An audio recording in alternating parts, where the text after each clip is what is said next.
good. Have a good flight.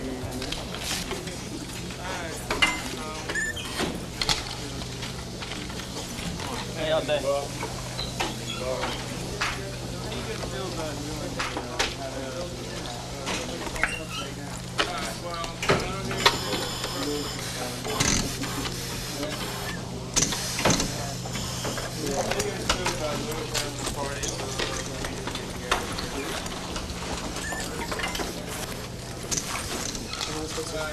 Figure every day.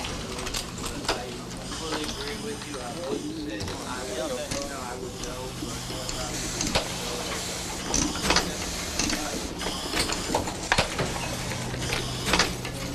That's good.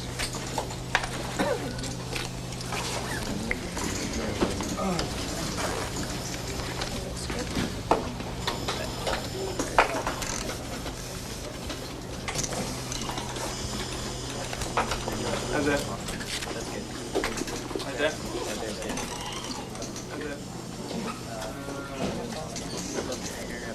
That's good. Top? Yeah.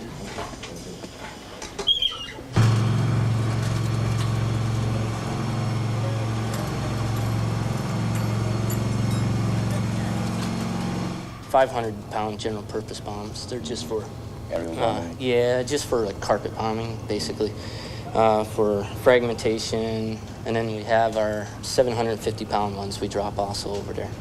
We also carry CBU bombs, submunitions in them. We'll drop those also. Yeah. And we also carry naval mines, which we can drop. Yeah, we carry both nuke and conventional payloads. We're able to carry 20 cruise missiles. We're able to carry up to 51 conventional bombs, internal and external, combined. This is the shaft. This is what we've been launching the Calcums off of. But right now we got B53 on there and a B61. They're both nuclear ordinances, and they're for penetration down in the bunkers and stuff. On the bottom, you can't see it, that's the Alcum. That's another cruise missile right there. And them are the advanced cruise missiles. We carry 12 of them, 6 on each wing. And they're nuclear too, carry a nuke and a conventional.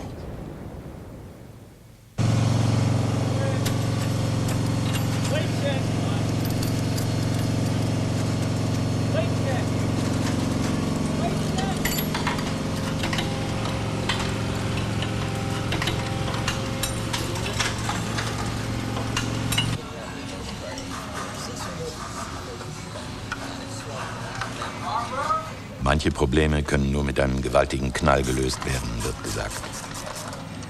Die B52 ist mit der Lösung solcher Probleme beauftragt. Sie ist ein Aggregat von extremen Kräften und technischer Intelligenz mit einem weitreichenden Vernichtungspotenzial.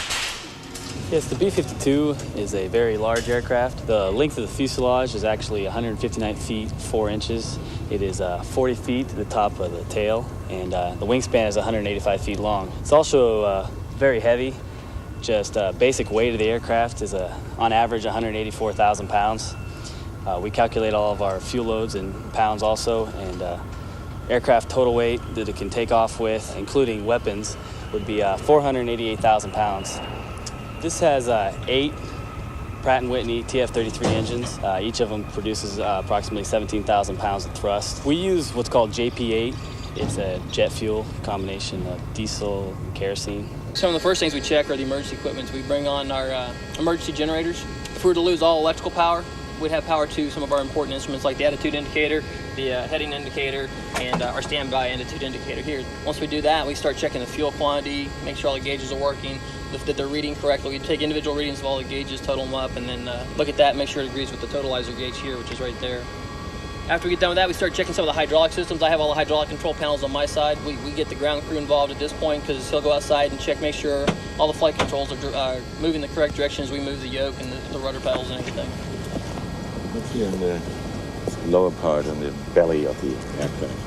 Electronic warfare officer uses all this stuff here. It's a bunch of antennas and stuff used for defense of the aircraft. So this aircraft was in war. That's what the electronic warfare officer's job is to protect this aircraft from getting shot down. There's no way we can hide, so what we do is try to buy some time, and that's my job. What the radar energy, what I try to figure out is the frequency of the radar energy that's being sent to us. And what I do is we're already sending them enough that they can figure out where we are. I send them a bunch back so that they get a huge picture, or in some cases they can get more than one picture in different locations, so they can't figure out who we are or what we're doing. So in a way, you're deceiving them, or right? Yes, sending wrong I signals, can. yeah. I have the capability to deceive or to just fill up their. They have a radar scope that tells them where we are, and it should be a little blip. Well, I can give them a huge blip so that they can't tell. Once again, they can't Exactly, tell. you are what your shape Right. is, yeah, what And, you target at. Yeah. Like I said, I can't hide, but I can hide the aircraft, but I can try to prevent us from getting shot. These are the Fluor and STV turrets. One of them's infrared. They use these mainly to aid them flying at night. It helps them see the infrared. They can see a lot that picks up heat, so they can see stuff in the air. That's the main function of these, is to see at night, but also during the day, they can still see on the ground. You saw the two turrets out in the front of the aircraft. Those unstow so we can slew them left and right to take a look at various things. What's that, for example? Well, this right here is our computer control panel. We do have computers. This is how I control that. We load up the computer, and what we have is software. And you can see these empty places here. They're called data transfer unit cartridges. They weigh about, I guess, 10 pounds a piece. They're hardened against any kind of nuclear blast, which say we got any EMP pulses from that. But we load up our computer, and you can see here, this is how we control our computer. And if you notice when you press these, it's not something where you can make a mistake and touch lightly like our what we use now for our keyboards. So kind of outdated, but we have to make a conscious effort for whatever input we put into the system whenever we're doing something. So it keeps us from making mistakes. You got to be very diligent when you do it. We also have just tons of other panels to take a look at. We do have our various weapon control panels over in here, and the weapon control panel helps us affect releases that is related to our nuclear capability with missiles as well as nuclear bombs, and we use this panel to do that. Aircraft wings have such a big degree of flex. They flex 18 feet total. Once we have a heavy fuel load on it, the wings will go dip down towards the ground, and we need these tip protection gear out there on the wings to actually stabilize the wing tips. If there's a crosswind when we're landing or taking off, we can line the gear up with the runway, but the nose of the aircraft is actually pointing into the wind. So the gears are going this way, and the nose of the aircraft's that way, and it'll take off that way. I see a red light over The abandon light, basically it's the light that I use to notify the crew that they need to prepare to bail out of the aircraft. A blinking red light means prepare to bail out. A steady red light means to bail out. I've never seen it used in flight. We use an air source outside the aircraft to start the engines turning, and then once we get certain RPM, we bring the throttle up out of the close. It puts the gas into the engine, and we get ignition. We start the engines that way. We start 4, and we start 5. Those provide us 2 of our main hydraulic systems to have brakes and everything set. So when we start the rest of them, once we get aircraft power and cooling air, the offense team can start bringing their systems up downstairs. They'll start bringing up their bomb nav computers and the radars and everything, make sure they're all working, and we get ready to taxi the aircraft out to the hammerhead.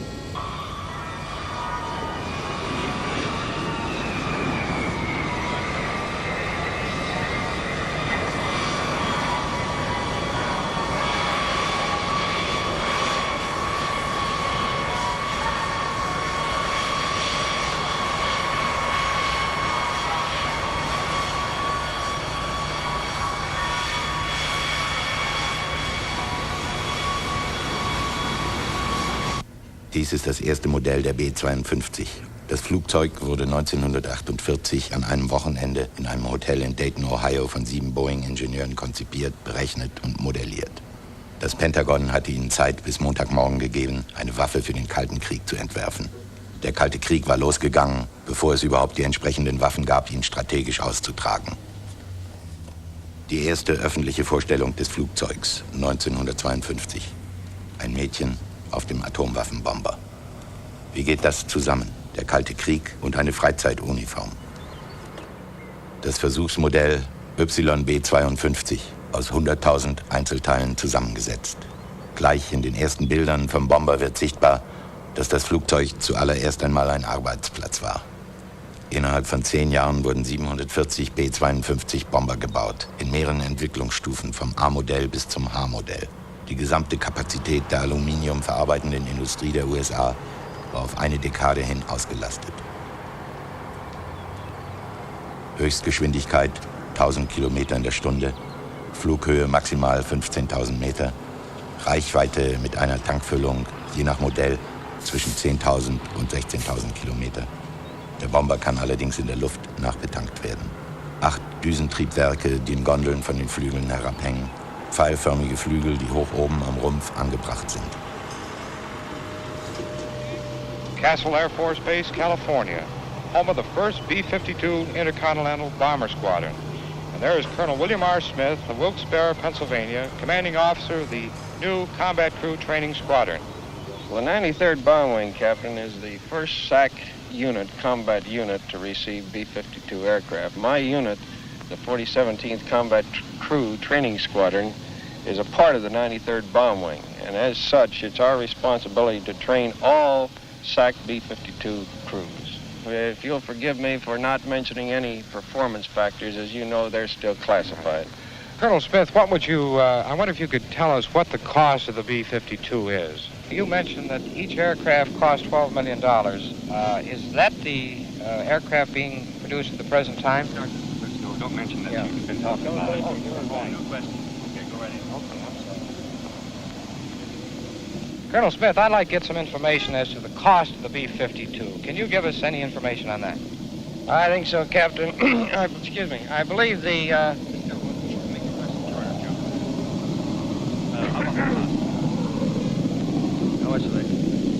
Colonel Smith, how about the cost of the B-52? I believe the cost of the first B-52 prototypes, the XB and the YB, was some $12 million a unit. But now that they're into full production at the plant, I believe it's some $6 million per unit. And if you out there have enough money to buy 6,000 Chevrolets, why, that'll just about do it for one B-52. And how about the overall length, Colonel? Well, as far as the size of the airplane is concerned, wingtip to wingtip, it's greater than the width of a football field.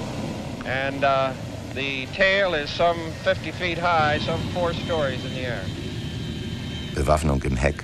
Zuerst 4 50 mm Maschinengewehre, später ein 20 mm Schnellfeuergeschütz. Bombennutzlast über 10 Tonnen. That was a very common sight, and I picked that because of the B-52. In those days, that represented to our country the strength of our country, the B-52. I mean, if you took one piece of military machinery, that was it.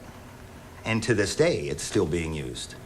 But it represented the strength of our country, the protection of our country. You talk to crews who were on the B-52, I mean, they always tear up. I mean, it was a very endearing aircraft to those people because they knew what it meant. I put part of the SAC logo in the cloud. People will look at that painting and they'll do a double take. You know, they don't see it immediately. And I wanted to do that. I wanted to give that impression because that aircraft really represented SAC of all the aircraft that they flew, and they flew quite a few. But if you really pinpoint one aircraft that meant so much to the Strategic Air Command, it would have to be the B-52. What about this one here? Well, this painting I did, that represents the most significant aircraft that SAC flew in its entire history. Starting with the B-29, which was a carryover from World War II. That was our main bomber at that point when SAC was formed. And then it jumped to the B-36 and then the B-47 and then and that's why I in particular painted the B-52 so big, because it was really the backbone. But a lot of people don't realize that SAC had fighter squadrons, P-51s, directly after the war that had that job of escorting the bombers. Where's the vanishing point? There's 2 types of perspective, mechanical and artistic. And so artists can take a little bit of a license, but your vanishing point would have to be somewhere back in here. Yeah. But my my mission here was to show as realistically as possible, because this could never happen, flying all these in particularly that tight of formation, all of the aircraft as realistically as I could. So doing as many aircraft paintings, that's why I put the clouds in here, because I wanted to highlight the missiles in the background. So hopefully these aircraft have gone by before they shoot the missiles up. And that's the point here. This is not glorifying war. In fact, if anything, this is glorifying peace. The fact that we have come up with these weapons of mass destruction in a time in our world's history we needed to do. But thank God we have not had to use them. You see what I mean? Sure. The aircraft, to me, the aircraft is a piece of beauty. But it represents to me the strength of our country, the strength of peace, the strength of determination. It's not glorifying the idea of, yeah, let's go out and bomb somebody. No. The fact that we if we have to, we can. But I wondered, who's the enemy here? What's the target? Where do they go to? You know, their motto was peace is our profession.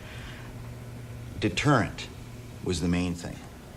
There was only one, well, actually two, atomic bombs dropped in anger, ever. And those were the first two.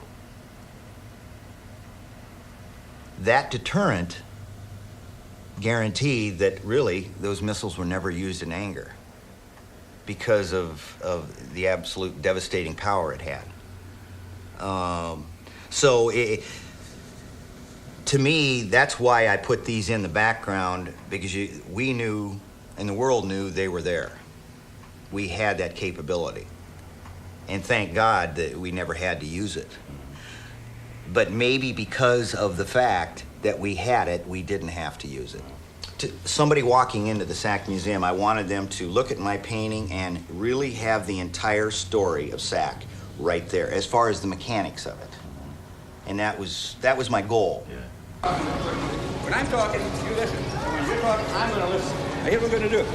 I'm going to give you all 45 seconds to get out of your system whatever you have when I say to Mary, Harry, Perry, what. And at the end of 45 seconds, you belong to me. How's that? Fair enough? Go, you got it.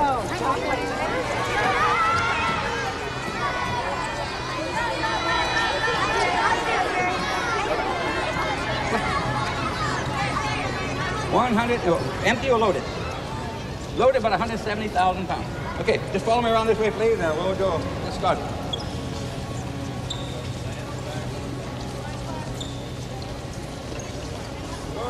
Okay, very good. Now, right now, you know who you're going to have a date with tonight, this weekend, and I'm ready to start my program. Number one is no time to run.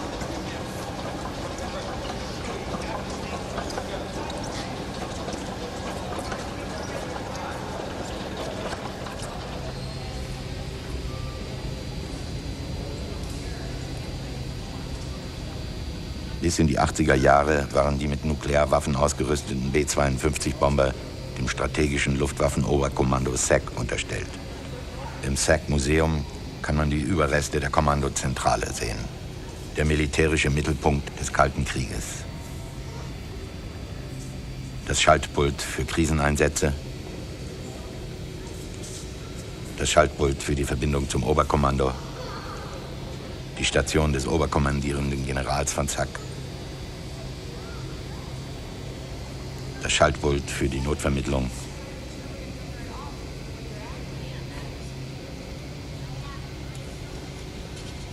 der Safe für die geheimen Kriegsbefehle.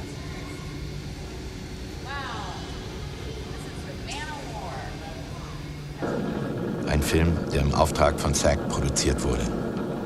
Bis auf die Sequenz, die den Einsatz von Flugzeugen, Raketen und Nuklearbomben in einem endgültigen Schlagabtausch mit der Sowjetunion zeigt, wurde der Film nicht fertig geschnitten. So ist nicht zu erfahren, was den imaginären Krieg verursacht hat. This is Omaha, Nebraska, almost unquestionably designated as the #1 target area because of the Strategic Air Command headquarters just a few miles south of the city. Should the bomb hit this target, thousands of persons would be instantly Are we killed. capable of stopping an attack from Russia right now? Yes, our Strategic Air Command has a tremendous nuclear power. The yield of its atomic bombs is fantastic. And so at this present time, I don't think Russia will dare to go to war. Infamy that this nation is a avenger. Die B52 war auf diese Aufgabe gut vorbereitet. Sie hat bei allen atmosphärischen Nukleartests, die Amerika in den 50er Jahren angestellt hat, die Atombomben abgeworfen. The amount of energy generated by a nuclear explosion is enormous. A mushroom-shaped cloud forms and climbs higher. It now contains billions of highly radioactive particles of matter that we call fallout. Das Wappen von Zack zeigt eine eiserne Faust, die unter der Entladung von Blitzen einen Olivenzweig zerbricht. Releasing radiation that could cause sickness or death in the area where they fall. We stayed up practically the whole night being questioned about our route and our target and where the defenses were, and everybody was alert. There was no sleeping. And then when Kennedy finally came on television on Monday morning, we were released. And we had a heck of a time getting off that runway. The plane was so fully loaded that it took us forever. He said, when I came back, one other navigator said to me, he said, "We didn't think you were going to make it." Because, well, the mathematics works out. I mean, mathematically you can. But we never had taken so much runway before. And we flew our airborne alert around Russia. And they said at that time, past any given point on that route, there was an airplane every 12 minutes. And you stop and think about that.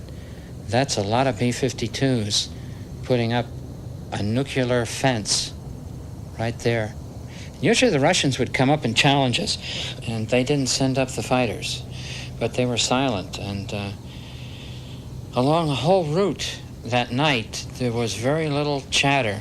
It was a very tense situation. And while you were airborne, did you think that this situation might have the potential of an actual strike? Yes, because once they took us off alert, that's the serious situation. That's the war situation. Had never been done before, to my knowledge. And we're holding down an important target. And they took us off alert and assigned us that target airborne. It had never happened to me before, or the other members of the crew either. So to us, it was a situation that this is what's going to turn into reality of a war. And throughout the entire flight, there was no communication to us that it was otherwise, that we were in a war situation right now, and be prepared. And we frankly did a lot of planning along the route while we were airborne to see if we had to turn. All you had to do is turn right at any given time, and you're headed toward Russia. And at various points, we had flight plans prepared in a locked box, and so all we had to do if we got the code was simply open the box, pull out the proper plan, and then fly the route with the maps that they provided us there. And we already knew the target because we had U-2 pictures, not U-2 pictures, but information that, what was going on there, where the target was and what we were looking for. Of course, for me, it's hard to imagine how one would feel to be potentially in the situation to initiate a nuclear war, to have all the means for that at hand. I don't think we were thinking about we would initiate, though. Yeah. I don't think we'd ever do it was my thought at the time we'd never do a preemptive strike. Yeah. That the Russians had to commit first, and then we would retaliate. In my own personal thought, I thought I would never see my home base again. Not that I would die, but I knew that would be gone. And I just, in thinking on it, during that flight, I just was happy that I wasn't married and had a family like so many of the other crew members did, the older members. Because I didn't think it would be there. They did not pull any punches on us. They said that, quite frankly, we're a target. We can generate other nuclear bombers, so don't expect to come back here. That clock ticked very close to midnight.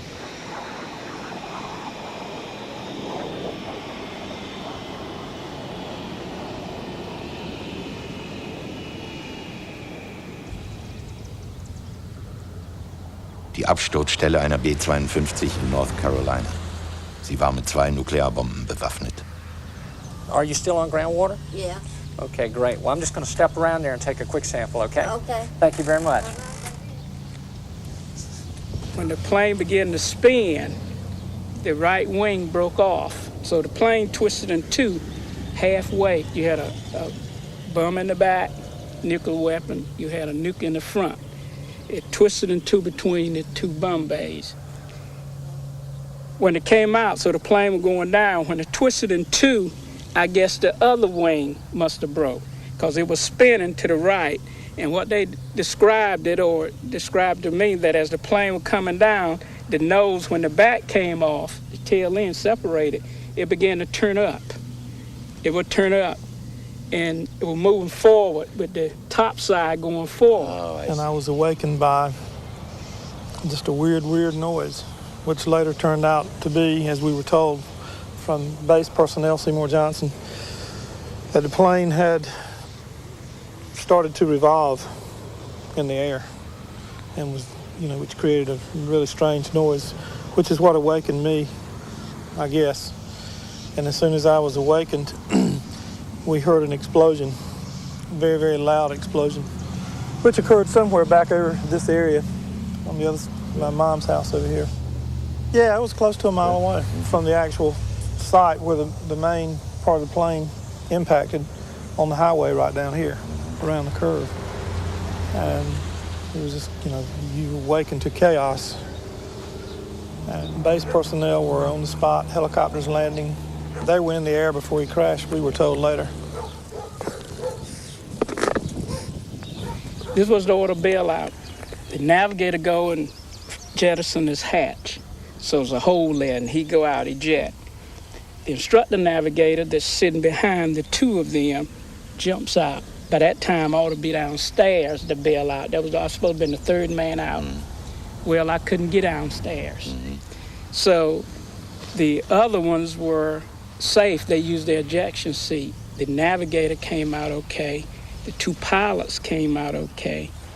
The gunner got out. I believe I said the gunner didn't. No, the gunner didn't get out. The electronic warfare officer ejected. That was 4. I bailed out without ejection seat and went out the top. There was a crew member that was found in a tree about 2 miles from here. Had parachuted into a tree and had been killed in the parachute. I think he was killed in the tree. Probably, I think he was impaled by a limb. A couple other crew members came up to people's houses in the area. I remember 2 people in the plane, still in the plane, who were obviously dead probably before it crashed. What do you need the water for? Well, basically, we're analyzing it for things such as uranium, the kind of things that would be inside a nuclear weapon of the design that might have been lost back here or in the field near Faro. That's why. And so there is a nuclear weapon down there in the statements from the Air Force, I understand, were that there was a small piece of a nuclear weapon that they were unable to recover because when the plane broke up, the 2 weapons were deployed with chutes. I think one opened up and the other one may not have fully opened, and it hit the ground and just went into the loamy soil. Yeah, they were digging up the crash site. Actually, it was west of the crash site by probably 150 yards or so. Did they ever tell that there was still another nuclear bomb, most likely? The rumor was that there was a bomb and they were trying to find it and it had gone down. And so, therefore, the hole that was dug, which was huge, which encompassed the whole field up there, which is like 5 or 6, 7 acres. And they couldn't get it, and they did get it, and they didn't get it, or did they get it, and that was the whole thing. I read stuff, and I've checked things on the internet to find out as much as I could about it after reading an article that explained that it was probably the most serious accident which could have resulted in a nuclear catastrophe that this country had had. You know, there was the only thing that I've been told was there was lost uranium. Some uranium was lost, which meant to me that there was still danger there. If I recall correctly, they had about 17, 18 safety devices. Mm-hmm. So I knew without them being armed, and we weren't armed until we got over enemy territory, that the nuclear part of the weapon would not go off. And it was pretty safe. We would get TNT explosion, but the nuclear exposure would not. And as I understand it, out of all those that was safety devices, only 2 of them, 2 or 3, kept it from going off.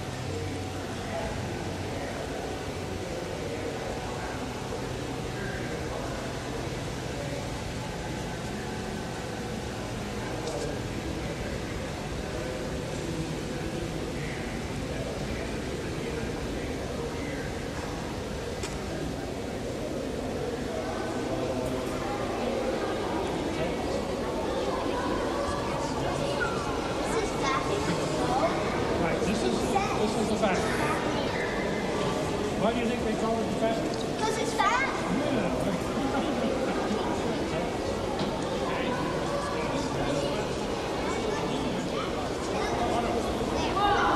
We're going to go on around.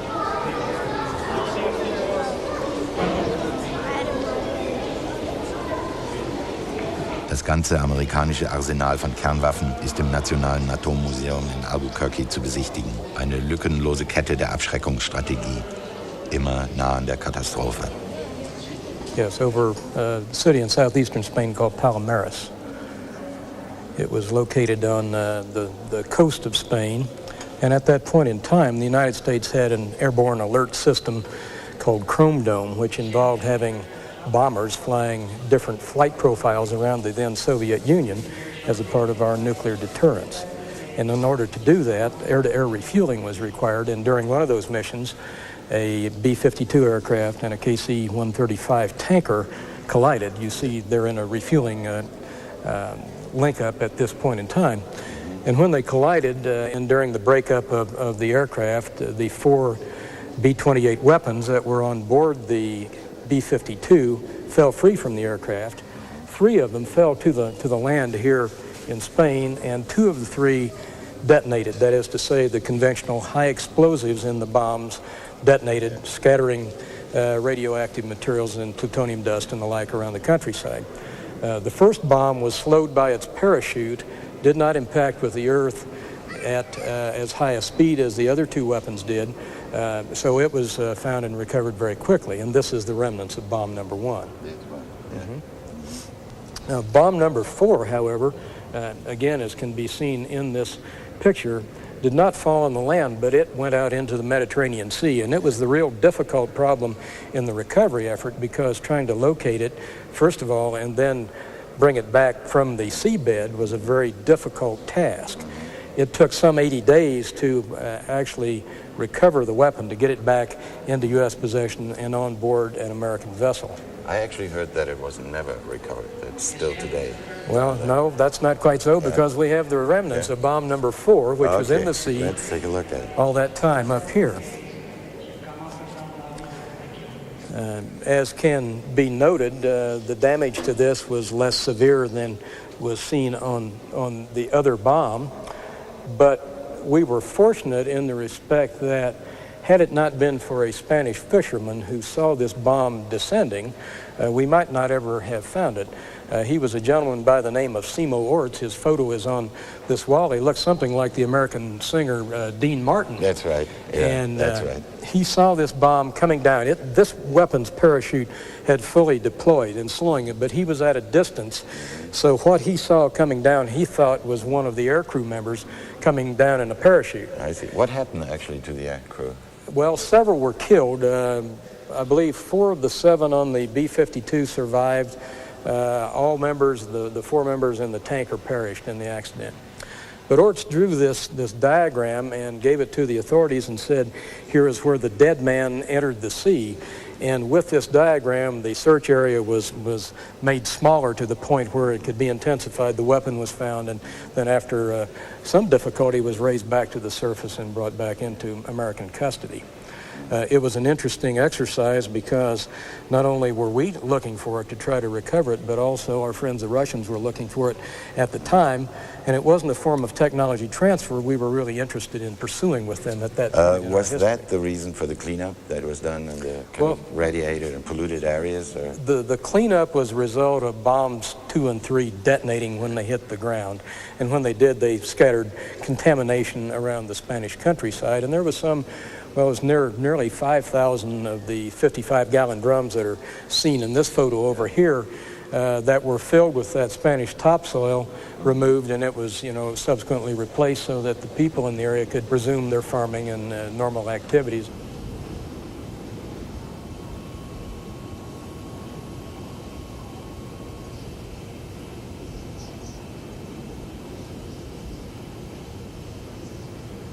Hier sind die Trümmer vom Absturz in Palomares begraben.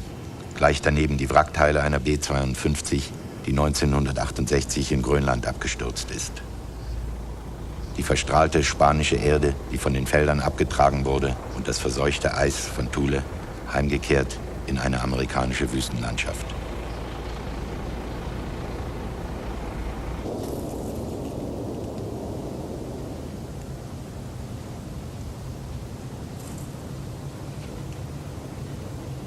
Von 1966 an wurden B-52-Bomber in Vietnam eingesetzt.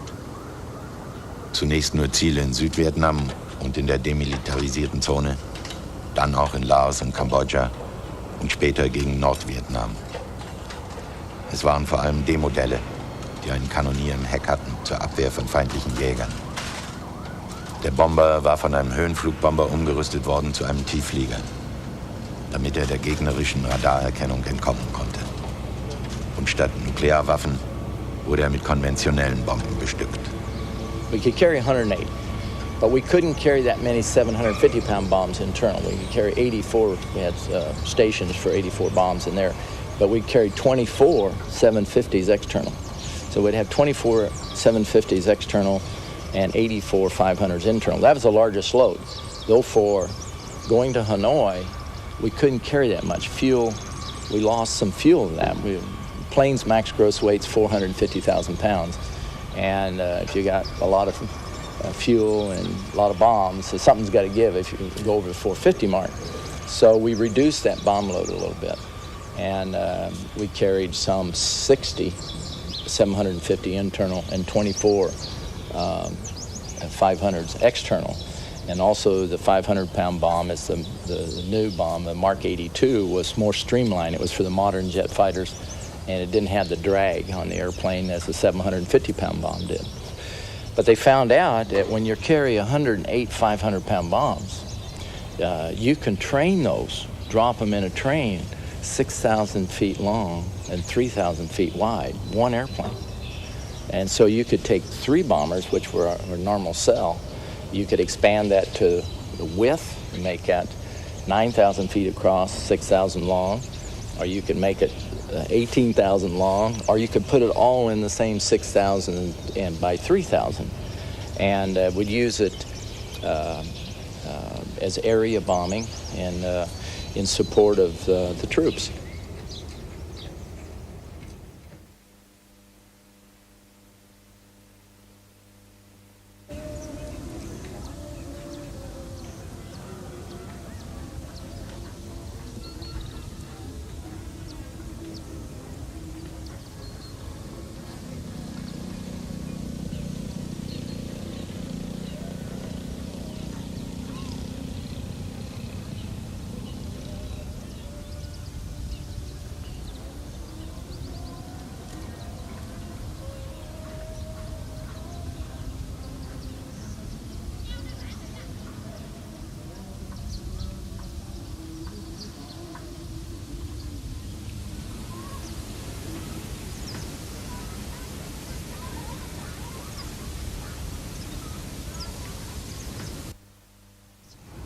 I went over and talked to the wing commander, and he said he had selected me and nominated me to the general officer over there to lead the first raid against Hanoi. And that was to be on the 18th of December. We hit very hard industrial targets in the perimeter, right downtown Hanoi. Kin No storage complex, SAM sites, SAM locations, SAM fabrication center where they put the SAM missile and everything together, and storage centers for that, major rail centers. And we got shot at pretty heavily by surface-to-air missiles. Some were successful. I led that group out of Guam, and the mission time on that was almost 20 hours in the air. And we landed in 13 hours crew rest, and then we flew on the 20th. It was 18th, 19th, and 20th. I was the deputy lead on the 20th out of Guam, and we had a bad night that night. We lost 6 B-52s, were shot down in total, of the total force, and it was a pretty rough night. Then I came back out of that mission and didn't fly again. There was a stand down at Christmas time, and apparently it was another attempt to try to get the peace thing started, which failed. And then I was told that the 26th we're going to resume bombing, and I would lead that one.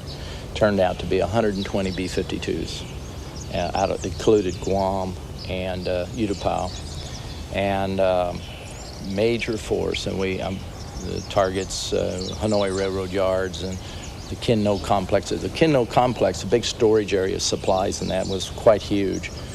We went after Radio Hanoi. We went after communication, command and control communication areas, airfields, the whole basket of strategic targets.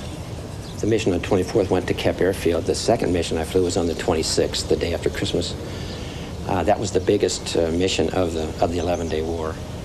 120 aircraft were involved with it. 45 of us from Utapao, and the remainder 75 were from Guam. There was a big scramble, and there were some delays, and I was the last flight to take off, cell to take off from Utapao. And because of the delays, we were about 30 minutes late in getting off the ground.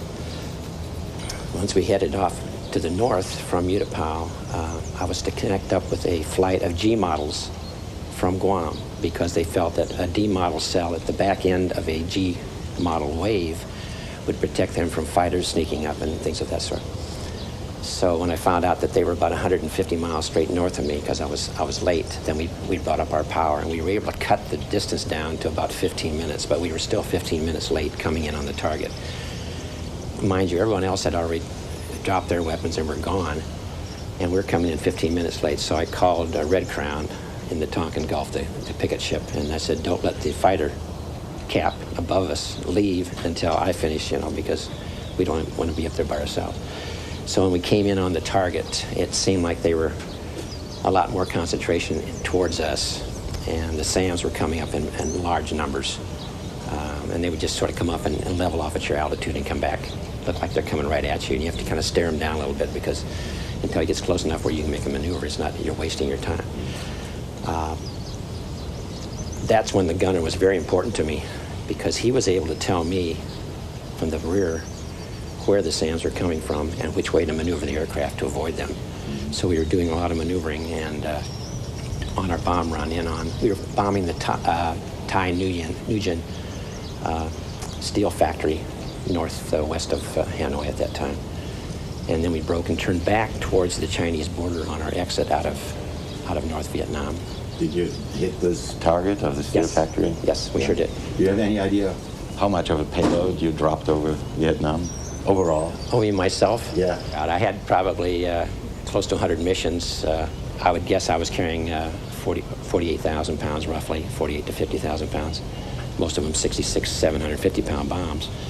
So if you hit 50,000 times 100, I suppose that would be something like the pounds that I dropped over North Vietnam.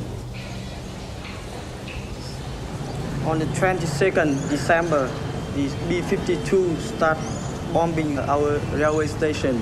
On the 25th, my wife came back to Hanoi.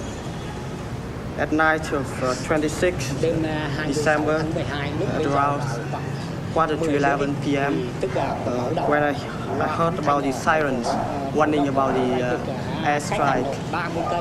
The loudspeaker at that time said that the U.S. aircraft are far from Hanoi, from 30 kilometers, 20 kilometers, 10 kilometers, and they reach Hanoi. At that time, all the people ran to the tunnel to hide from the bombing. And I started to hear about the shooting of our missile in the sky. At around 11:35 p.m., the B-52 started the bombing, and the loudspeaker at that time said that 2 B-52 were shot down, and during that time I was in my office. So when the bombing finished, I came back to my home and found that my wife, my sister, and my son and 2 of my cousins were killed because 150 kilo bombs which fall into the tunnel. Totally 26 people there were killed, including my relative. Trong vòng 12 ngày đêm mà máy bay B52 ném bom không thiên ấy, thì nó ném bao nhiêu lần tất cả, có thường xuyên không ạ? Như thế là 12 ngày đêm, tức là liên tục, nó đánh suốt cả ngày cả đêm, coi như là không có giờ giấc. Trước kia còn đánh còn có giờ giấc, như về sau là cứ đánh liên tục. During the 12-day war, the bombing happens around the clock, on the night and on the day. After coming back from my office, I found that all the houses were destroyed at that time, and the area was totally flattened. So one of my brothers told me that my wife was killed as well as my son. But at that time, my wife, at first I found my wife's body, so as she was cut half the body, and my son I found a little bit later. But about my elder brother, only 2 months later, I found him inside the destroyed houses. Die Chamtienstraße nach der Bombardierung im Dezember.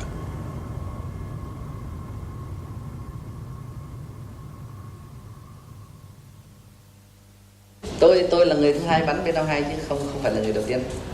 I'm the second pilot who shot down the B-52. I'm not the first one. Và tôi hôm nay là tôi bắn ở vùng Hà Nội, còn bạn tôi là bắn ở trong đường 9 Lào ấy. I shot the B-52, shot down the B-52 near Hanoi, but my friend shot down B-52 in the road number 9 in the across the Laos border. Lần đó là bạn tôi chỉ bắn có 1 quả tên lửa. And at that time, my friend shot only 1 missile. Nên là máy bay bị thương về bên Thái Lan bây giờ. And the B-52 was injured at that moment, and it crashed in Thailand. Thế còn tôi sau đó rút kinh nghiệm là quy định là phải bắn 2 quả. And I took the lessons from that, and I shot 2 missiles. And my air battle took place in West South Hanoi. Đại để là đường bay của không quân Mỹ là đi qua từ phía Tây lên qua Lào và vào phía Tây Nam Hà Nội gì đấy. US force came from the west-south direction from Laos, through Laos. Tôi cất cánh và bám vào đuổi B-52 vào đến khoảng gần Hà Nội thì bắn. I tried to follow the B-52 near Hanoi and start shooting. Thế thì ông biết là máy bay B-52 nó bay độ cao 10 cây. You may know that the B-52 flew at the high altitude of 10 kilometers. Thế mà bắn bằng tên lửa phòng không, tên lửa của không quân. So we can shoot them down by the missile. Nên là không phải lúc nào Tổng thống bảo vệ được máy bay. So the jet fighters couldn't be able always to protect B-52. Nên là lợi dụng cái sơ hở thì chúng tôi hoàn toàn có khả năng là đánh được. And we took advantage of this and crashed and shoot down the B-52. After shooting the B-52 near Hanoi, I was informed not to fly over Hanoi. because it was so dangerous. Vì cái này là rất là nguy hiểm cái này. That's right. And of course it's also dangerous because your own SAM missile would be up in the air. Tại vì là cũng nguy hiểm là tại vì cũng có bản thân những cái tên lửa SAM-2 của Việt Nam cũng bắn lên. Wurde eine B52 getroffen, erleuchtete der ganze Himmel, schrieb ein amerikanischer Kriegsgefangener. Eine rote Glut machte ihn taghell. Und das dauerte lange, denn es ist ein tiefer Fall von da oben herunter.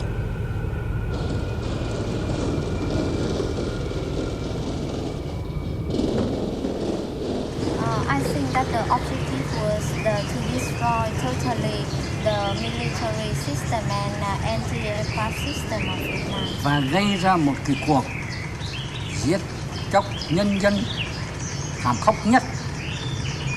And conducting the most terrible killing of the people. Phá hủy các nhà máy, các cầu đường, các trường học, các bệnh viện. Destroying factories, roads, schools and hospitals. Để làm cho người Việt Nam phải khiếp sợ. Making the Vietnamese people to be frightened. Và nhận những cái điều kiện của mình. And accepted all the conditions from the U.S. side. Tức là đánh bại cái ý chí chiến đấu của Bắc Việt Nam và buộc phải nhận những cái điều kiện đó.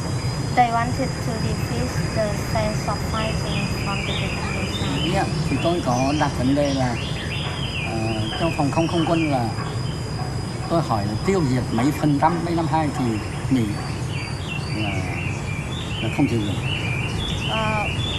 In making the preparation for the defending of our country at that time, I put the questions that how many percentage of the number of the B-50 bomber will be shot down in order to make the U.S. stop the war in Vietnam. Thì cơ quan nghiên cứu của chúng tôi là trả lời cho tôi là 7%. And the researching institutes in Vietnam gave me the answer that around 7%.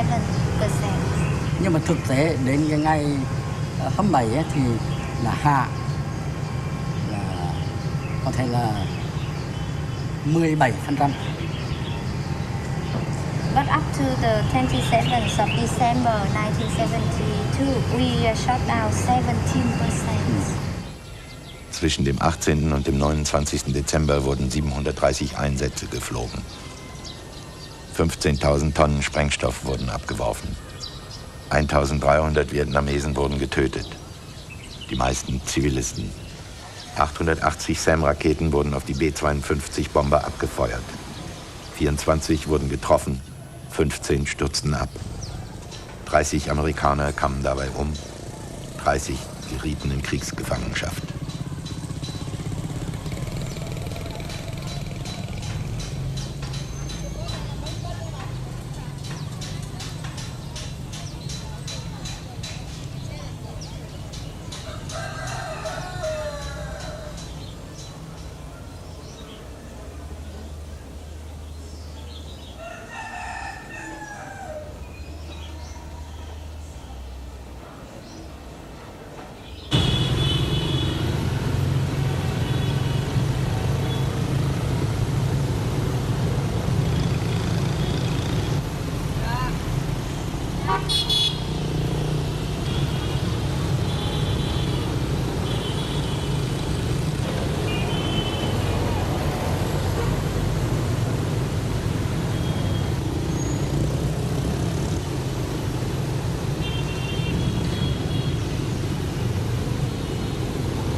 Sagt man der Vietnamkrieg. In Vietnam sagt man der Amerikakrieg. In Amerika sagt man die Linebacker-Mission. In Vietnam sagt man Dien Bien Phu in der Luft. In Amerika sagt man der 11-Tage-Krieg. In Vietnam sagt man der 12-Tage-Krieg. Dieser eine Tagunterschied dauert in Vietnam bis heute an.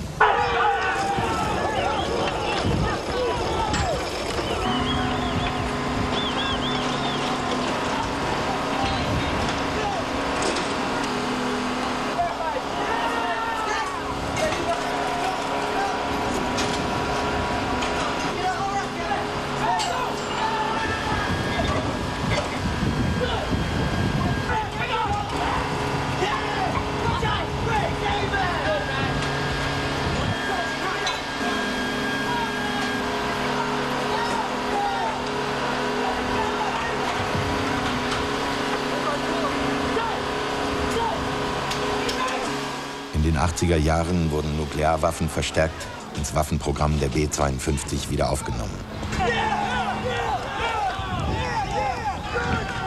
Gleichzeitig treffen die USA und die Sowjetunion das Startabkommen zur Reduzierung strategischer Waffen.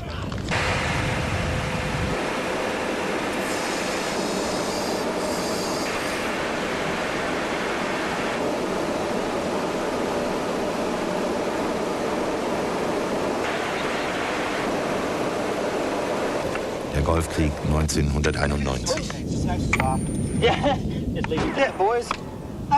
45 B-52 werden eingesetzt, zum ersten Mal ausgerüstet mit Calcoms. Konventionelle, aus der Luft abgefeuerte Cruise Missiles für chirurgische Operationen gegen militärische Anlagen in und um Bagdad. Die irakische Armee wird mit einem Bombenteppich belegt und ist mit wenigen Einsätzen ausgelöscht.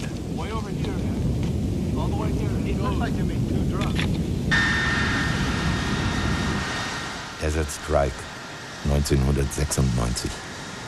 B-52-Bomber greifen Bagdad an. Dieses Ding kann überall auf der Welt hinlangen, sagte ein Sergeant und zeigte auf den Bomber hinter sich. Und das heißt, wir haben überall auf der Welt die Macht.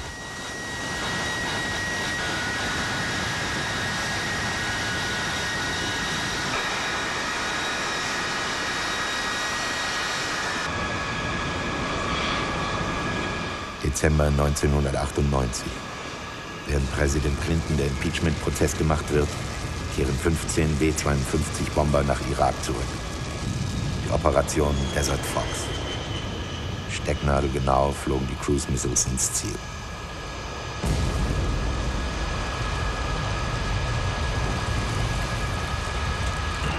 Mit dem Verschwinden der Sowjetunion aus dem Kalten Krieg wird wieder möglich, auf begrenzte Weise einen Krieg zu führen. Begrenzte Territorien, unterlegene Gegner. Es geht nicht mehr darum, ein umkämpftes Terrain massiv auf Breitenwirkung bedacht zu bombardieren. Das Ziel ist, die gegnerische Nation militärisch zu kontrollieren, ohne sie zu zerstören. Das heißt, man muss Objekte treffen, nicht die Leute. Daraus folgt, die Menschen sind im Krieg vollends unwichtig geworden.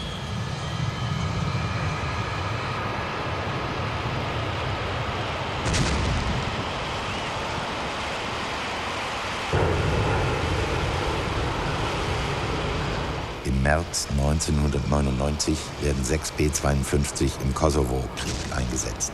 Sie feuern 3 Dutzend Cruise Missiles ab. Clearly, it's the best weapon system ever built. You think so? Why is that? Well, its flexibility and versatility. The airplane's been a high-altitude nuclear bomber, a low-altitude nuclear bomber, conventional bombs, standoff missiles, from the very earliest Hound Dogs right on up to the advanced cruise missile today. Missiles today are both conventional and nuclear. The conventional bombs today can be either smart or dumb. It carries the Harpoon missile, anti-ship. It has deep-sea mining. And there's no other airplane ever built that can do the jobs it does. There were some design problems early on, as there are with most airplanes. There was a period when they were having problems with the tail. They solved that problem. What about what do you think the future of the B-52 will be? Of course, originally it was a device in the defense system during the Cold War. I tell you what the current position of the Air Force is. The airplane will be flying until 2037. It will outlast the B-1 and the B-2. They will go into retirement before the B-52. That's what the current plan says. Plans change virtually every year depending on different situations, and more important, depending on political considerations. There's some unhappiness with that because what that means is they're not going to start looking at a replacement.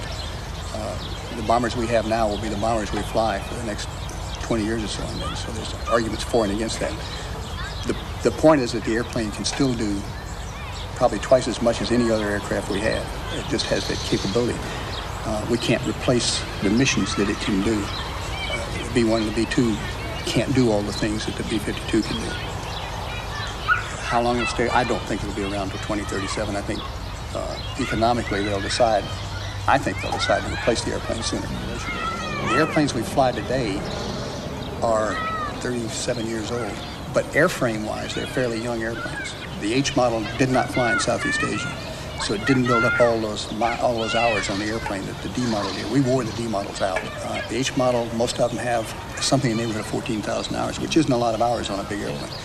So the airplane physically can last for a lot longer, whether they'll decide to keep upgrading the avionics and so forth. They have announced recently that they are going to upgrade the avionics inside, so it will be a modern airplane again. It gives us an ability to have a heavy presence overseas very quickly. Nothing else can give us. Also, it's a political symbol. When you forward deploy B-52s, the other side knows you're serious. As you know, the first strike launched against Iraq was B-52s. Yeah. The first attack against Kosovo was B-52s out of Fairfield.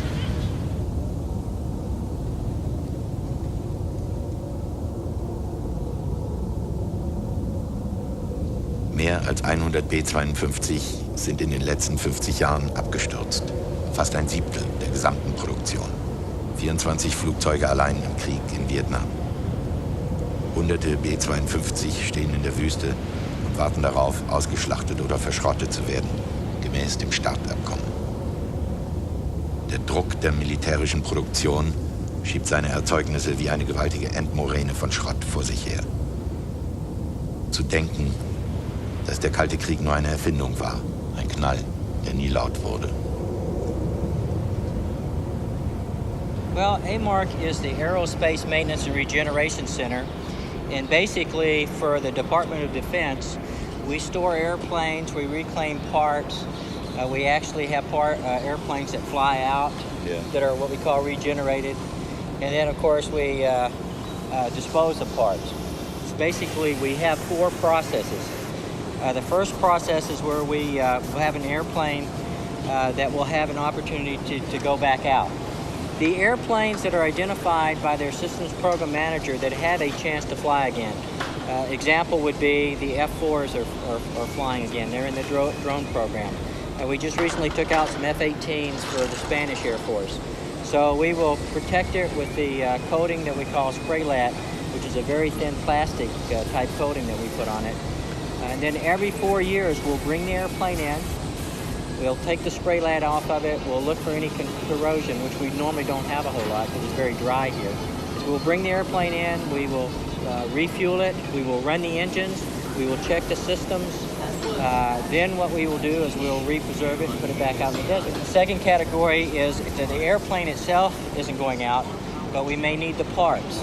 What are the parts you retrieve from the B-52s that are out there in the desert? Well, for the B-52s, we just recently, with stuff that was going on with Iraq, as well as what's going on over in the European theater, we've had to pull gears, landing gears, for the B-52s. They're in heavy use, yeah. The problem that we have is that there's not a whole lot of B-52s still around. Yeah. We have the G models here. The Air Force is flying the H models, but a lot of the parts are interchangeable on the two models. I see. Basically what happens is once we have cut the airplane, we will have contractors that will bid on the scrap metal for the B-52.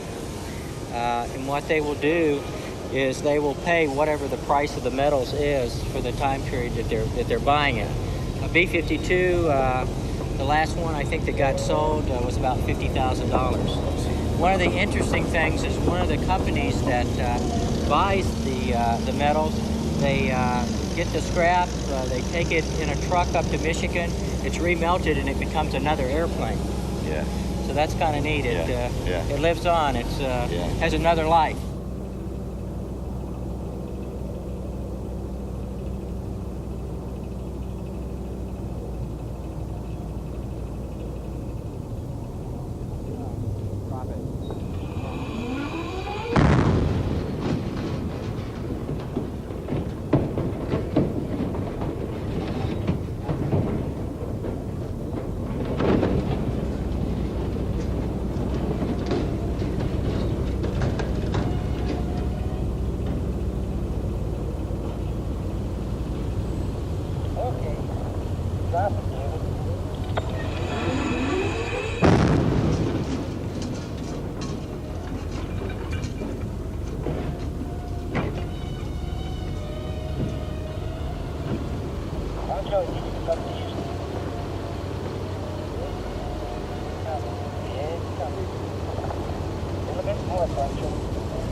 4 Stifte von der Größe einer Milchflasche halten die Flügel am Rumpf. Eine denkbar einfache Mechanik.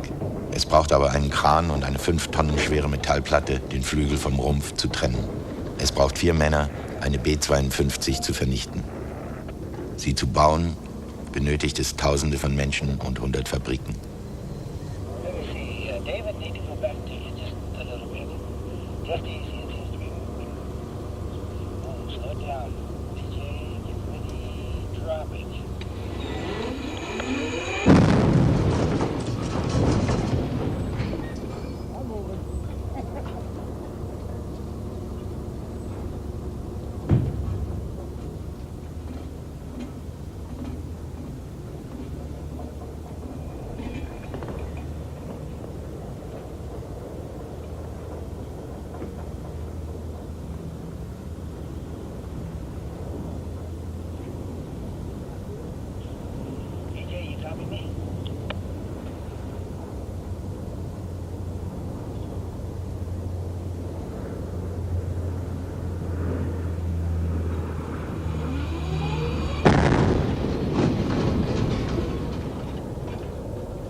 Zu viel von jener Vernichtung, die der Bomber in die Welt setzen sollte, ist noch in seiner eigenen Zerstörung anwesend.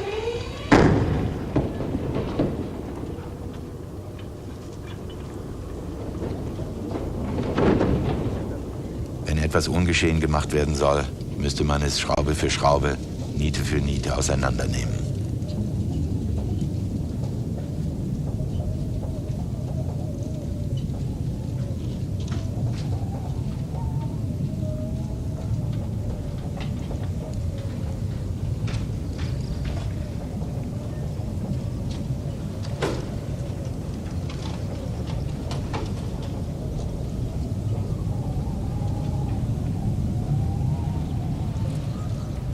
Prior to the aircraft being cut up, a demilitarization process is performed on the aircraft, removing all the parts to return them to the operational units or to the depot for rework and put back on the shelf. And then, of course, there are those radioactive materials that are removed and destroyed, and a lot of parts that are no longer required because the new systems have come online. So those parts are destroyed or turned into de-RMO for final disposition. Demilling the aircraft is a very articulate process. There are many parts that are returned to the active inventory, and then those obsolete items that are left on the aircraft for when the aircraft is sold to a contractor after it has been cut. Of course, there are a lot of people who make use of some parts, some for just scrap, and some for particular features of the B-52, like the nose arts or other memorabilia or collectibles. You've been involved with that as well. The nose art was a special project of mine. As the aircraft arrived and the nose art was still in its prime stage, you might say, I took pictures as the aircraft arrived and made note of it to the Air Force Museum, who immediately twixt back to remove them when it became necessary. Of course, because of the sun taking a toll on the colors, I determined when the nose art would be removed, at which time and it's a very tedious process to remove this nose art because of the thickness of the aircraft. Did you pick particular art pieces? No, only the best ones? No, there were 76 aircraft with nose art on them. Of course, and these are the Desert Storm aircraft, And there were a lot of nose art that were painted over because the aircraft landed or staged out of Saudi Arabia, and that nose art was offensive to that country, so they were required to paint over them. So we weren't able to preserve that nose art. But of course you also retrieved certain things from B-52s for your own collection. This is the nose art from 61007 when it was stationed at the Fairchild. Of course, I understand it has since been painted over. Another piece of nose art is presently on it now. I see. But the Metal Mistress was done by Randy Walker, who is the author of a couple of nose art books. And a good friend of mine. Of course, I provided a lot of those nose art pictures for him to put in his book. Yeah. So, but this was well done. Yeah. So that's your piece. Yeah. Because we're one of the few people that really keep all the gauges that came out of the B-52. The scrap guys just chop them up. Yeah. We had the opportunity in the past to keep all the gauges that came out of those aircraft. So you go over there to AMARC and bid? Or? What I will do is I'll work with somebody who buys the planes as scrap and say, I need a few parts out of your airplanes, and I'll make a deal to buy the parts. I'm not interested in the metal, but there are a few items that I'm interested in. Here's more of a similar fuel quantity indicator. And, you know, if you went to go build this gauge today, go to an instrument company and say, I need a fuel quantity gauge that does this. This gauge would probably cost you $10,000. Yeah. So I have these in surplus, so if the Air Force eventually runs out and needs some for their B-52s, we can get these overhauled, and sell them made serviceable again, and sell them back to the Air Force. And so that's why I'm keeping this stuff. Same thing here.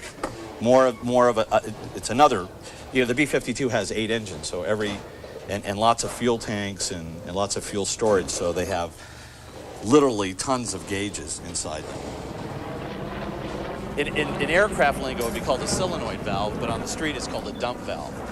And the lowriders, or the guys who build those cars that hop up and down, need that valve to control the hydraulics for their system that makes their cars bounce up and down. So the B-52s are one of the few sources left of those dump valves. Then the B-52 also has an air compressor that was used in the aircraft to generate breathing air, and we would sell those to dive shops who put them on boats as portable. They hook up filters and modify them whatever way they need to, and they use them to refill scuba tanks on boats. And then there was the hoist that was used to lift the bombs inside the B-52. Those are sold to people who put them on all-terrain vehicles like four-wheel drives to use as a winch to pull them out. So, and then one of the other interesting thing are the tires. The tires to the B-52s were sold by the hundreds to somebody who was supplying them to shrimp boats in Louisiana. They were using the tires as bumpers between the boats and the piers.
All die militärischen Geheimnisse der B52 werden mit einem Male sichtbar und bedeutungslos.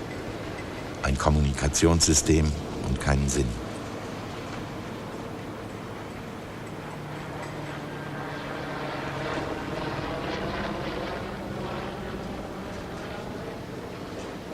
Wenn ein Windzug geht, regt sich der Schrott. Auch im Zustand der absoluten Zerstörung will das Flugzeug sich noch immer in die Luft erheben.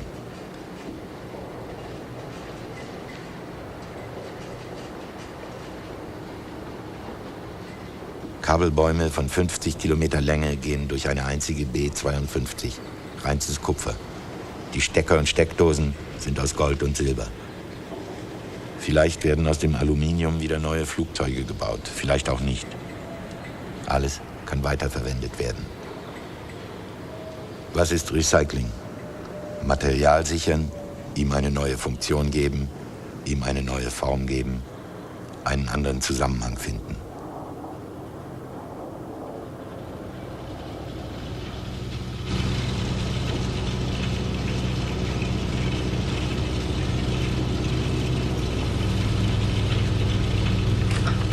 This is my favorite piece from the aircraft, and I guess it best expresses this quality of an object that was once tame and gets broken and becomes far more vital. Mm-hmm. And it has this incredible kind of materialistic kineticism to it, and I can't. It's still my favorite piece. I like it a lot because it's come alive. Through we talk about the violence.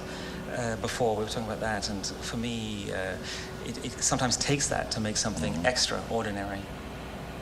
Yeah, I can't look at metal when it's tamed. It doesn't interest me anymore. Yeah. It's got this wonderful noise too. We've got, you've seen some of these over the spare bulb lamps. Yeah. I shot JR, the bird. The nice thing about the spare lamp boxes, and these were in the tail gunner section, and they actually would open to reveal spare bulbs for various instruments and fuses. But people wrote on the inside, on the outside, an immense amount of layers of writing in these spare bulb boxes. So this is one of the things we fixated on in the tail gunners section to pull out, because this is where you found a lot of the most interesting kinds of writing, written by all sorts of people who never intended us to read it. Very private writings in many cases, written in grease pencil, written in pencil, pen, girlfriends' names, places, dates. And it was, as Ben said, I think a revelation that this was there, because we didn't go looking for that. We went looking for pieces of tangled metal, and among the tangled metal, we found this writing, which became rather interesting and took a great deal of effort, I think, to just start to think about what that meant and start to decipher it. So you once called it a flying palimpsest? It's sort of an exquisite corpse in a way, in which one person would write a question, somebody would respond to it, or a statement and a counter statement. This one has both graphite pencil, 2 colors of grease pencil, and some pen.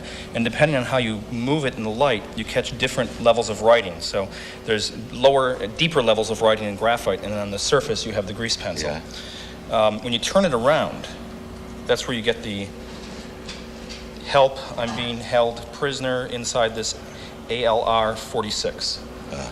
I keep sending signals and maintenance never hears it. Never fix this piece of shit, so I'll never get out. This is the first of 4 installations, and I was kind of getting a feel for them. And at this point was, especially interested in making it a sort of an encyclopedia of everything about the aircraft, so that there are kind of components, the black painted pieces, which is of Vietnam Ds, mostly Ds, not only Ds but other ones, so that anyone looking at it would be able to see various camouflage colors in here, and so that the sculpture comes together in that light. The part that what's in here? Yeah, this is actually a urinal. For, I believe, the rear gunner, because he was by himself. Yeah. And it has this wonderful little trigger that kind of opens it up. It's made in Culver City, California. Yeah, Los Angeles. Yeah, and you're hiding it in here. Yeah, it's, the guys in the office here, they really love it. It's their favorite bit, actually. Yeah. It's all sorts of overt things, and then these are pages from the flight manual, the basic flight manual, and these are refueling cells. There's this wonderful, ominous kind of phallic flight going on, and here is, I think, for all of us, is a very unique piece. It's this red bulb that, how should I say, it apparently only went off when the aircraft was going down. And so it's a particularly succulent ruby red, kind of testiculate form. And apparently when it went off, that was it. So you were, as a crew member, you were on the verge of life and death. That's what it is. And for, perhaps the beauty of this project is that you can have in your hand an object like that. And for those people who are part of it, and those people who know the story, it becomes an icon. And it becomes an instrument through which you can relive the whole experience, even as a spectator or as an observer or as a participant. And it's been, very good fun to watch the different sorts of objects that we've all collected out of the desert. I've always been interested in pieces that, how should I say, come alive when they're broken. That metal is tame, and then suddenly it bursts into life when it is stressed out by these incredible forces. And this is key for me, is to not only have these forms and little stories, but also to find a sort of opiate beauty of metal, and to have within the kind of 20th century technology this flip side, that you have tamed rolled metal, and then all of a sudden the thing that is left out, that shouldn't be. One of the things this project does is it starts to meditate and work through this intimate connection between art and war that I think we tend to want to get rid of. We don't want to think about it, but I think it's always there. It haunts it in a way, and really asks us to think about it and grapple with it in a way that doesn't sit comfortably with art here, violence here, but starts to think about that bridge between the two. For me, this is the fascination about the B52, in that it is capable of touching on all facets of contemporary American culture. And that, we can talk about art and war, but we can also talk about food and war. And we can talk about, cornflakes, people having the right to buy 40 different boxes of cornflakes. And if they cannot see that a military presence makes it possible to have that choice, then there's a problem. For me, in the end, if you separate anything, if you kind of put art and war into different boxes, that's a problem. If you put art, war, and domesticity in separate boxes, it's an even greater problem. The B-52 touches on all of these sentiments, internationally, nationally, popular culture, graffiti, sexuality, technology. there's nothing left out. And it's one object. That's what I like about it so much. It is an object. It's a thing. It is a palimpsest in 3 dimensions, not only textual, but it's a palimpsest that touches every facet of what we're up to. Do you consider this work, your work, with the B-52 also as a form of recycling? You have to get into the history of metals before answering that. And there's this wonderful story that the bronze tiles from Hadrian's Pantheon were melted down to make cannon for a pope who was holding out in Hadrian's tomb, Castel Angelo. And then that bronze moved over to make Bernini's Baldacchino in the Vatican. Now, the guys who made that Baldacchino, they probably knew, in fact, they would have known where that metal came from, that it was pagan metal from a pagan temple, processed to make a military cannon for a pope, who then took it off to make Bernini's masterpiece, or one of his masterpieces.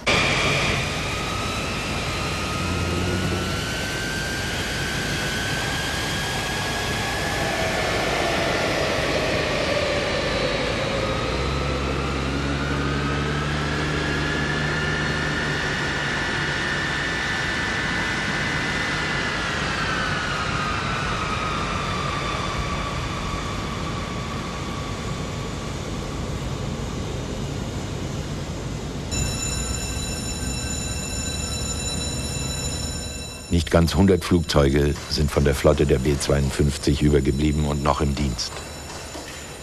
Alle 4 Jahre kehren sie nach Oklahoma zurück, um inspiziert zu werden.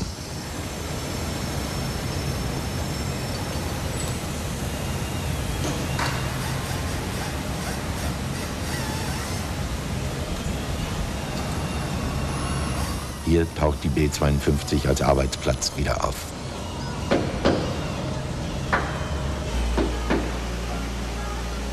Die Düsenmaschinen werden überholt und repariert. Die Kabel- und Seilzüge werden erneuert. Alle Systeme und Instrumente werden getestet. Korrosion wird behandelt, Risse und Brüche werden ausgebessert. Alle konstruktiven Elemente werden untersucht. Geräte werden regeneriert, modifiziert und umgerüstet. Kein Detail, das nicht in Augenschein genommen wird.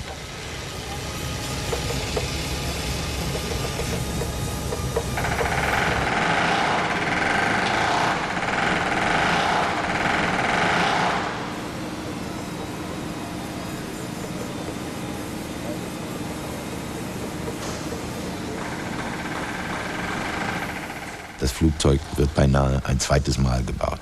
Als ob man den Deckel einer Mechanik abhebt, um ihre Ingeniosität noch einmal bewundern zu können, bevor sie vollständig obsolet wird. Der wahre Schauplatz des Kalten Krieges waren vielleicht die Produktionsstätten.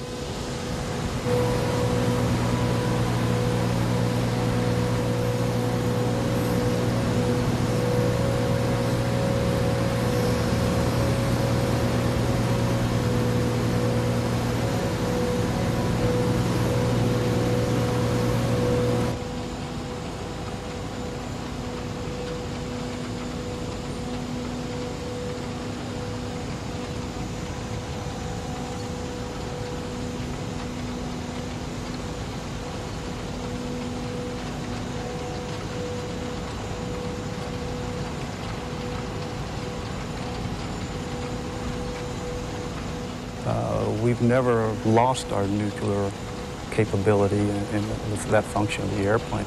Part of our global reach, global power mission that we have is its ability to strike anywhere in the world from home station without having to forward deploy and be ready on a drop of a dime. What's the global power mission? How can one define that? Global power essentially is our ability to generate an airplane here, load it with weapons, and strike anywhere in the world. And global reach, global power, force projection, if you will, without having to open up another base somewhere and deploy in there. And all the assets and support equipment and all that, we can do it from here, from Minot. You are simulating a cluster bombs, CBU-87s. So that means you're going to be getting into the CF-530. You're simulating a full load of CBUs. Your min airspeed for release is 350. Your max airspeed is 390 indicated. Min altitude's not a factor. You can go down to 1550 AGL. And max altitude is 45,000 feet. Actually, that's as high as the chart goes on the CBU-87. The latest change for the stats page is 3 May 99. The metro is Minot and Ellsworth. Clearance plane settings, IR-492. Is 400 day, you'll be day, so November Lima to November Sierra. Then it's 1,000 feet from November Sierra over to Alpha Victor, which is your EMA on the first bomb run. Alpha Victor to Lima Fox will be 400 feet. Lima Fox. Right down here.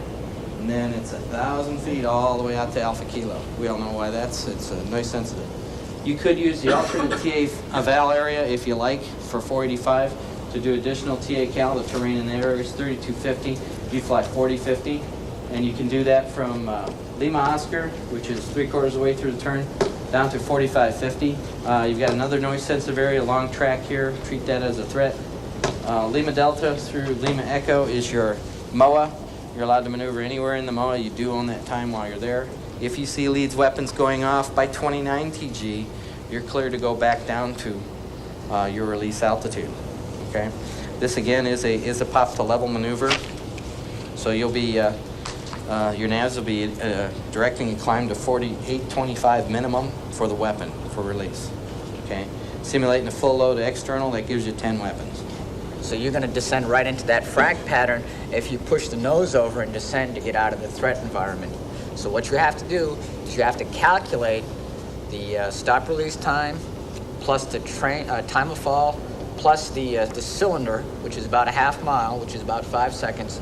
Add those three amounts up, and that is your start descent time. And the nav has to call that out to the crew before you push the nose over and descend back down.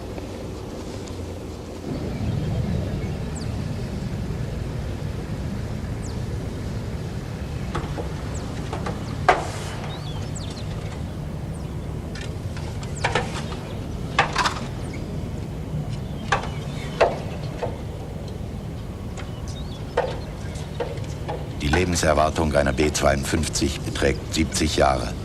Das Flugzeug wird alle Bomber überleben, die gegenwärtig in Dienst stehen. Kein anderes Flugzeug weist solche Reichweite auf oder ähnliche Vielseitigkeit. Es wird weiterleben und es ist obsolet.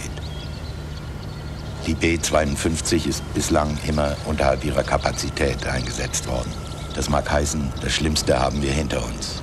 Es kann aber auch heißen, es steht uns noch bevor. Der Kalte Krieg ist vorbei, aber seine Waffen sind immer noch da.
Ein Flugzeug ohnegleichen, eine tödliche Maschine. Nichts ist überflüssig. Kein Ornament, keine Fehler, kein Makel. Eine altmodische Perfektion. Wenn denn manche Probleme nur mit einem gewaltigen Knall gelöst werden können, so beweist die B-52 als Maschine das Gegenteil.